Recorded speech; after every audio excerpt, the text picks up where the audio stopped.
party, party. Back at a party, party, party at home. Back at a party, party.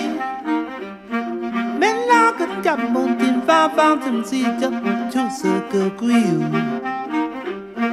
Men la kan jam mon tin fa fa tim goli chu se ke kui me. Back at a party, party, party at home. Back at a party, party. Back at a party, party, party at home. Back at a party, party. Men la kan kap ngo fa fa mong a ho nen yak men zio. Men la kan kap mon tin fa fa. Le projet de l'Université des Montagnes était à un niveau restreint, voulait à un niveau restreint, en tout cas poser les jalons d'une nouvelle université africaine, d'un nouveau mode d'appropriation de l'enseignement en Afrique. Qu'est-ce que je veux dire par là? J'ai discuté avec une amie dernièrement qui disait que le véritable problème de l'Université de Montagne, c'était un problème de propriété intellectuelle. Et je crois que c'était très bien vu quand elle m'a parlé du problème de propriété intellectuelle. Cela veut dire quoi? Cela veut dire que l'université a existé en Afrique avant l'Université des Montagnes, bien sûr. L'université a existé en Occident depuis le XIIe siècle, en Allemagne, en Angleterre, en France, etc. Et que ce que nous voulions faire à l'Université des Montagnes, ce n'était rien de révolutionnaire en tant que tel. C'était rien de révolutionnaire. Ce n'était pas la révolution de l'université. Mais c'était un nouveau modèle d'université qui aurait même pu être breveté. Parce que nous n'étions pas une université publique, parce que nous n'avions pas les moyens de l'université d'État.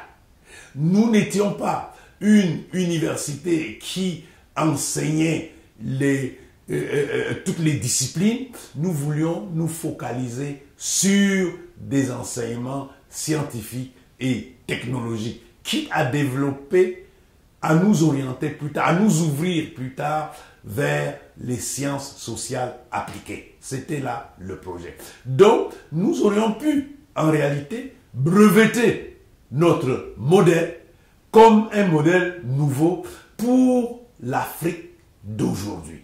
Alors, qu'est-ce qui s'est passé? Ce qui s'est passé, ce modèle-là était fondé sur l'économie des moyens, une administration extrêmement simplifiée et extrêmement rigoureuse. Ça, c'était le premier point. Deuxième point, nous nous étions efforcés d'inculturer les formations. C'est-à-dire que, quelles que soient les formations que nous donnions, qu'il s'agisse des formations scientifiques et techniques ou qu'il s'agisse des sciences sociales, nous devions enseigner à tous les étudiants que nous recevions la culture africaine, des éléments de la culture africaine, de telle manière à ce que les étudiants que nous diplômions, au moment où ils entraient dans la vie active en Afrique, qu'ils connaissent l'homme africain, l'homme au sens générique du terme, qui connaissent le milieu de vie africain. C'est un peu cela que nous voulions faire à l'Université des Montagnes.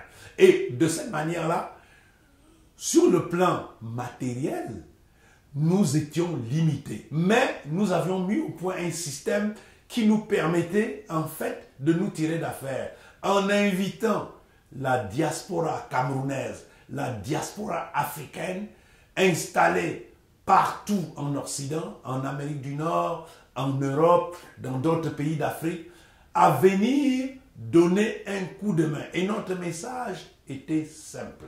Écoutez, vous avez eu le privilège, vous avez eu l'opportunité de vous installer ailleurs, en dehors du pays, mais tout le monde ne peut pas faire comme vous. Tout le pays ne peut pas aspirer à s'installer ailleurs, à aller en diaspora. Mais il faudrait faire en sorte que ceux qui sont restés au pays puissent avoir des formations susceptibles de les aider à se tirer d'affaires. Et de ce point de vue-là, notre diaspora avait répondu présent. Elle avait répondu présente et était venue en masse, que ce soit en contribution matérielle et financière, ou que ce soit en contribution en nature. C'est-à-dire que, par exemple, nous n'avons pas au pays des formations dans le domaine des assurances, dans le domaine des assurances, dans le domaine des banques, au niveau de l'actuariat. Donc, nous demandions aux Camerounais qui sont actuaires en Angleterre, qui sont actuaires au Canada, qui sont actuaires en Norvège, en France, de venir nous aider à former des actuaires. Il y a peu d'informaticiens au Cameroun, d'informaticiens dignes de ce nom. Nous demandions aux informaticiens de haut niveau qui enseignent dans les universités européennes et nord-américaines de venir soutenir, de venir pour des périodes relativement courtes, nous aider à former des informaticiens de haut niveau. Pareillement dans le domaine de la pharmacie, pareillement dans le domaine de la médecine, pareillement dans le domaine du génie mécanique, du génie civil, etc., etc.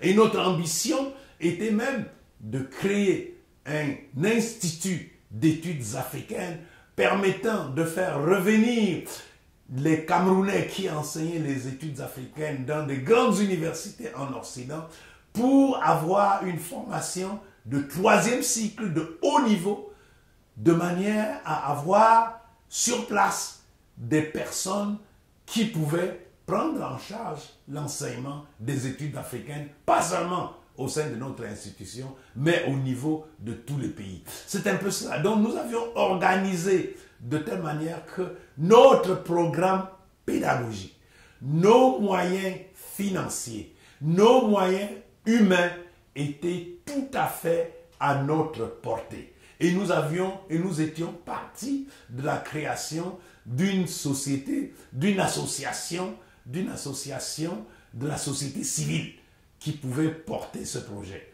Malheureusement, je dois vous l'avouer, cela n'a pas marché. Cela n'a pas marché autant qu'on le voulait. Cela a fonctionné pendant une quinzaine d'années, très très bien.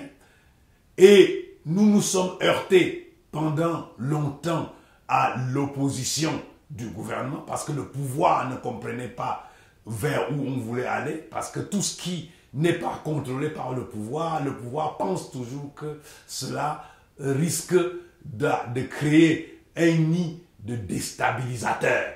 Mais nous avions réussi en quelque sorte à convaincre le pouvoir que nous étions là pour l'accompagner dans la formation d'une nouvelle génération de Camerounais, d'une nouvelle génération d'Africains. Et même, nous avions tellement réussi à convaincre le gouvernement que des institutions étrangères étaient venues nous proposer des prêts pour nous soutenir dans le fonctionnement de l'institution. Malheureusement, rien de tout cela n'a pas marché parce que nous sommes, et il faut qu'on se le dise et qu'on se l'avoue, nous, en Afrique, on n'est pas prêts, véritablement, c'est triste à le dire, on n'est pas prêt, on n'est pas disposé à nous prendre en main, à nous prendre en charge pour véritablement assurer notre propre développement.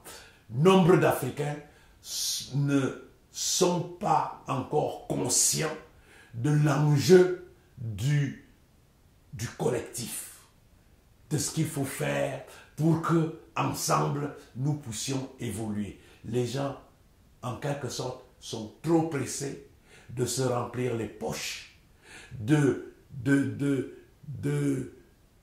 chercher à s'approprier tout ce qui est susceptible de produire des biens et des services, et non à s'approprier pour eux-mêmes pour leur famille, pour leur entourage, mais pas pour le collectif. Je crois c'est ça, c'est à cela que l'Université des montagnes s'est heurtée et qu'elle risque d'en mourir parce que les gens ne sont pas capables de travailler pour le bien commun. Les gens ne sont pas encore prêts à embrasser, n'est-ce pas, un projet qui puisse grandir, naître, grandir et servir la collectivité afin de se servir eux-mêmes. Et je crois que c'est là véritablement, c'est la leçon en tout cas que j'ai tirée de ce projet. Et c'est pour cela que nous ne pouvions pas véritablement le breveter, parce que au lieu que nous cherchions à créer une identité propre, à créer quelque chose de tout à fait original, les gens ont tout simplement cherché à reproduire ce qui se passe dans l'environnement. Et je ne sais pas si on peut les excuser, parce que le pays lui-même dans lequel nous vivons est tellement corrompu que les gens naissent, grandissent et vieillissent en quelque sorte dans la corruption. Et ils ne voient pas comment on pourrait, dans cet environnement de corruption généralisée, créer un îlot où un projet se développe sans qu'on vole, sans qu'on triche, sans qu'on détourne et en quelque sorte sans qu'on détruise. Donc voilà un peu ce qui se passe. Je ne sais pas s'il faut accuser l'État, le pouvoir d'avoir créé cet environnement de corruption. Ici, il faut nous accuser nous-mêmes. Mais je crois que nous sommes plus responsables que l'État. Parce que si nous aspirons au changement, comme nombre de collègues, de personnes avec qui j'étais, qui aspirent au changement, comment pouvez-vous aspirer au changement? Comment pouvez-vous reprocher à l'État d'être corrompu alors que vous-même, lorsque vous initiez quelque chose, vous n'êtes que dans la reproduction? Et c'est ce que je leur ai reproché. J'ai dit non, vous faites de la reproduction. Moi, je ne peux pas m'engager dans la reproduction du mal qui est fait au pays. Il faudrait trouver une identité singulière et être capable de défendre cette singularité.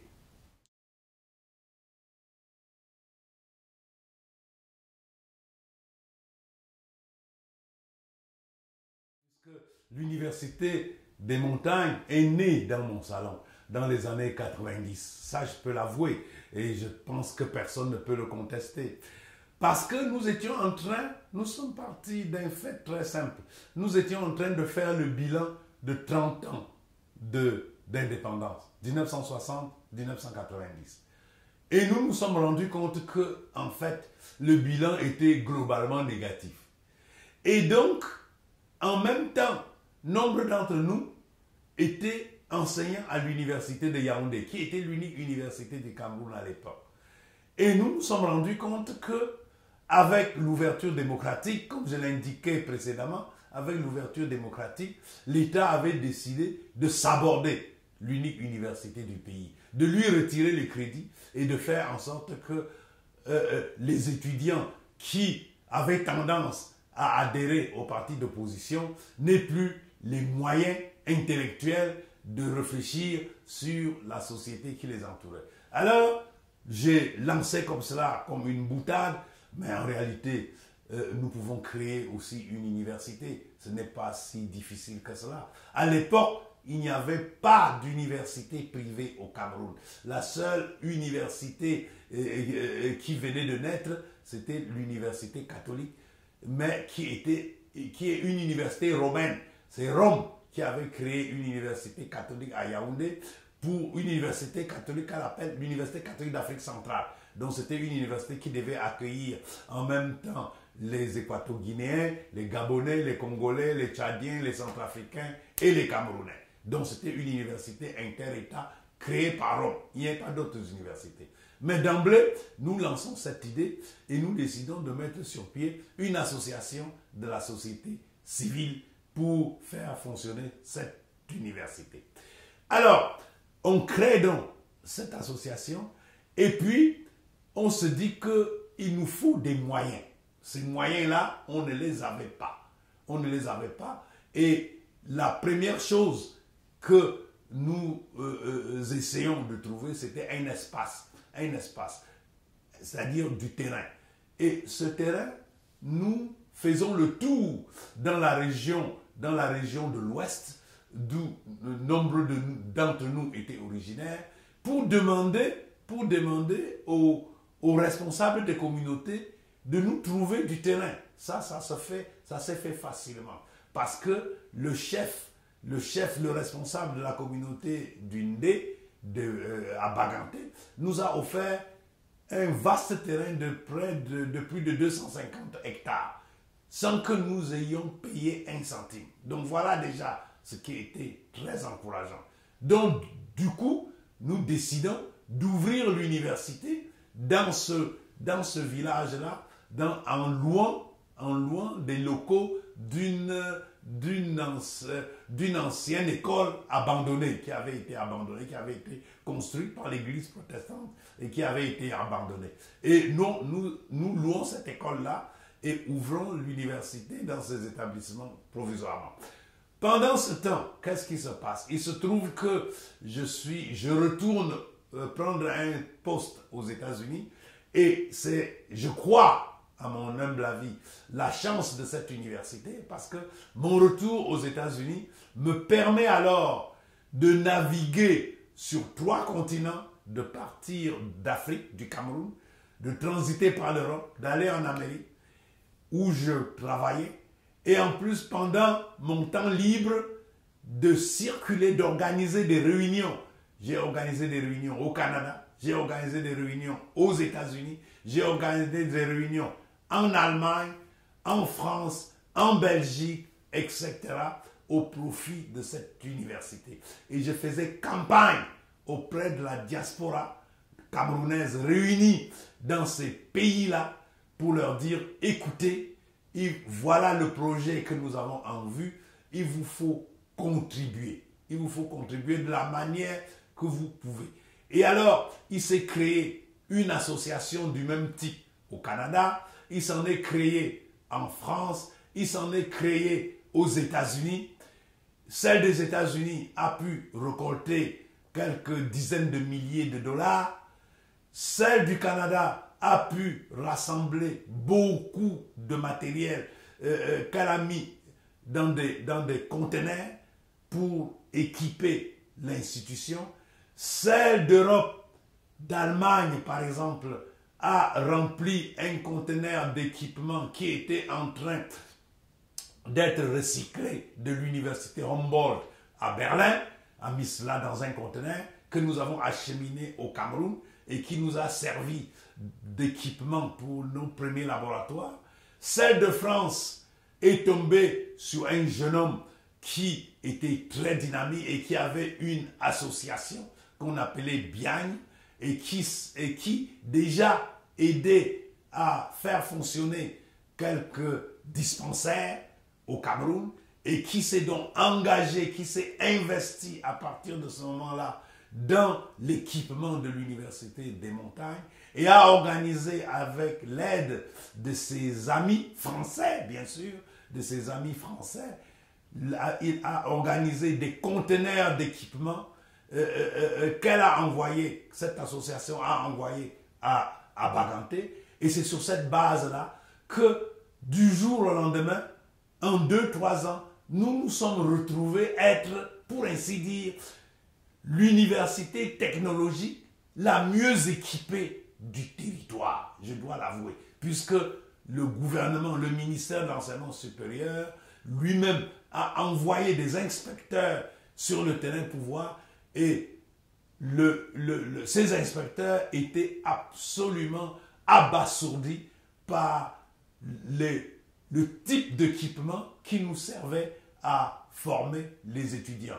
Nombreux, nous avons également demandé à des collègues qui étaient à la retraite s'ils pouvaient venir bénévolement dispenser quelques cours. Nous avons eu dans ce cadre-là des enseignants, même de Suisse ici, qui sont venus et qui ont équipé le laboratoire d'informatique, le laboratoire de technologie avec des équipements recyclés qui étaient venus de Suisse, avec des professeurs qui étaient sur le point de partir à la retraite et qui pensaient que c'était une bonne idée de pouvoir soutenir ainsi une initiative dans un pays comme le nôtre. Donc voilà un peu comment nous avons commencé et véritablement cela a ému, je dois l'avouer, cela a ému beaucoup de gens, même les personnes qui ne pouvaient pas nécessairement se déplacer ou nous envoyer des équipements, travaillaient à la communication autour de l'UDM. Nous avions un site, nous publions un journal qu'on a appelé udm.com, n'est-ce pas, udm.communication, et qui permettait aux personnes qui voulaient soutenir le projet de s'exprimer. Et il y avait des tribunes libres dans lesquelles ont écrit des personnalités comme Eboussi Boulaga, comme Odile Bihidi. Nous avons eu, et c'est ainsi que ces interventions-là nous ont beaucoup servi, parce que ces personnalités-là ont montré que c'était la voie, la nouvelle voie, en quelque sorte, de développement de l'Afrique, puisque nous montrions que nous étions capables de nous prendre en main, de nous prendre en charge et de ne rien demander aux institutions et de ne rien demander à l'État postcolonial. Je dois dire que par la suite, quand nous avons eu affaire à l'Agence française de développement, ce n'est que sur le tard, parce que l'Agence française de développement s'est rendue compte qu'il s'agissait d'un projet tout à fait original et elle nous a approchés pour nous dire qu'on pouvait monter un dossier pour qu'elle puisse nous faire un prêt concessionnel. Et elle nous a fait un prêt concessionnel de 7 millions d'euros qui nous ont permis, et c'est peut-être ce prêt concessionnel qui a sonné notre glas, parce que nombreux d'entre nous, nombreux de mes collaborateurs, ayant vu que, en fait, le projet était en train de prendre forme et que le projet était en train d'attirer tant d'attention de l'extérieur, il était temps de venir se servir. Parce que, avec cette génération-ci, avec l'environnement que nous connaissons, l'essentiel, ce n'est pas de servir, l'essentiel, c'est de se servir. Et les gens ont voulu venir se servir, et puis ils se sont, je crois, si bien servis que l'institution est désormais moribonde, je dois l'avouer. Est-ce que vous pourriez revenir sur la question de la tension entre... Vous êtes Bamileke, vous avez violemment réagi contre l'appropriation ou la façon de faire de vos collègues et qui ont décidé de privilégier un certain groupe, et vous avez toujours combattu pour qu'il y ait une cohésion au sein du Cameroun très forte entre toutes les différentes populations. Et donc finalement, ça a été contre votre vision de cette problématique. Je vous remercie pour cette question parce qu'elle est extrêmement importante. Le projet de l'Université de Montagne était un projet en pays Bamileke. Mais je m'étais évertué à expliquer au pouvoir que le projet était certes initié par des Bamileke, installé en pays Bamileke, mais qu'il ne s'agissait point d'un projet Bamileke. Et je m'étais permis d'expliquer aux tenants du pouvoir que je voulais, dans mon esprit, apporter une légère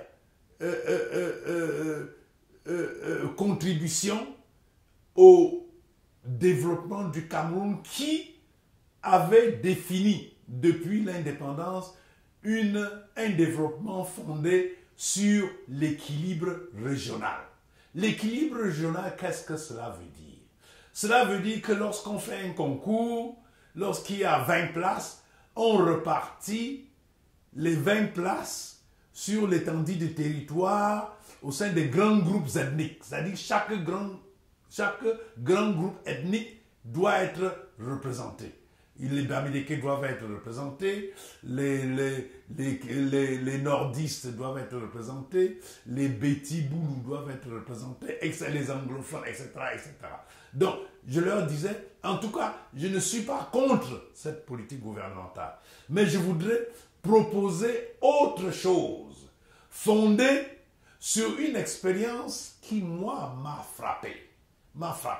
Et cette expérience, c'est mon expérience américaine. Aux États-Unis, il n'y a pas d'équilibre régional. Il y a ce qu'on appelle equal opportunity. Mais ça n'a rien à voir avec l'équilibre régional. Aux États-Unis, les États-Unis se développent par communauté. Vous avez diverses communautés aux États-Unis.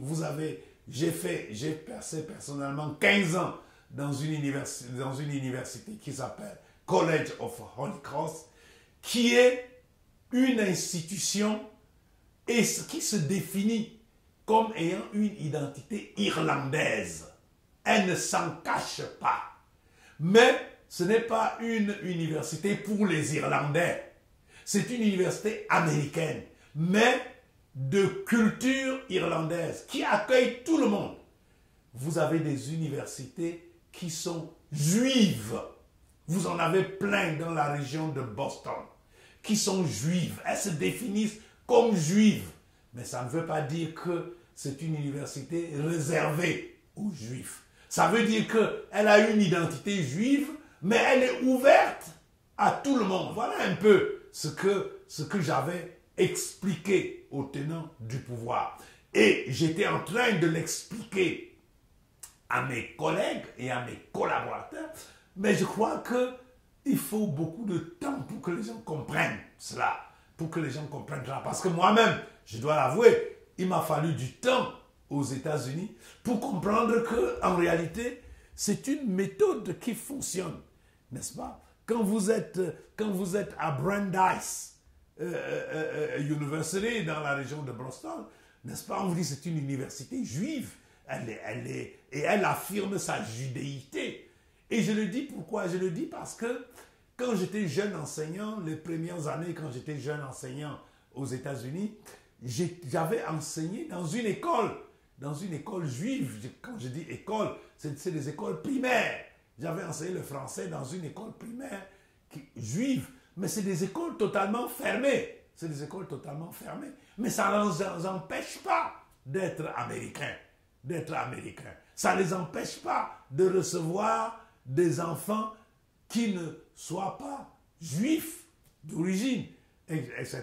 Donc, je croyais qu'on pouvait proposer cet autre modèle-là à l'État camerounais et que ça pouvait se développer à côté du modèle déjà connu de l'équilibre régional.